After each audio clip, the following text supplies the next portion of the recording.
வீட்டில் பழைய சாதம் கொஞ்சம் இருந்துச்சு. அவங்க அப்பா சாப்பிட்ற மாதிரி இருந்தால் அதில் கொஞ்சம் தயிர் மிக்ஸ் பண்ணி சாப்பிடுவாங்க. ஆனால் எனக்கு அந்த மாதிரி சாப்பிட பிடிக்காது. கொஞ்சமாக உப்பு மட்டும் போட்டு அப்படியே கஞ்சியாக சாப்பிட்ருவேன். இதுக்கு சூப்பரான ஒரு காம்பினேஷனாக இன்றைக்கி கருவேப்பிலை துவையல் தான் செய்ய போகிறேன். ஃபஸ்ட்டு காரத்துக்கு ஏற்ற மாதிரி 5-6 வரமிளகாய் எடுத்து பேனில் அப்படியே போட்டு ட்ரை ரோஸ்ட் பண்ணிக்கணும். இதுக்கு எண்ணெயெல்லாம் சேர்க்க தேவையில்லை. கூடவே 7-8 பல்லு போல் பூண்டு சேர்த்து அதையும் நல்லா வறுத்துக்கணும்.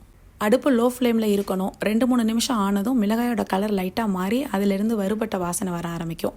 அதில் கொஞ்சமாக புளி, அப்புறம் தேவையான அளவு கல்லுப்பு சேர்த்து அதையும் லைட்டாக வறுத்துக்கணும். இதெல்லாமும் வறுபட்டதும் அடுப்பை ஆஃப் பண்ணிடலாம். அடுத்து 10-15 கொத்து போல் கருவேப்பிலை எடுத்திருக்கேன். இதை நம்ம தினமும் சாப்பாட்டில் சேர்த்துக்கிறது ரொம்பவே நல்லது.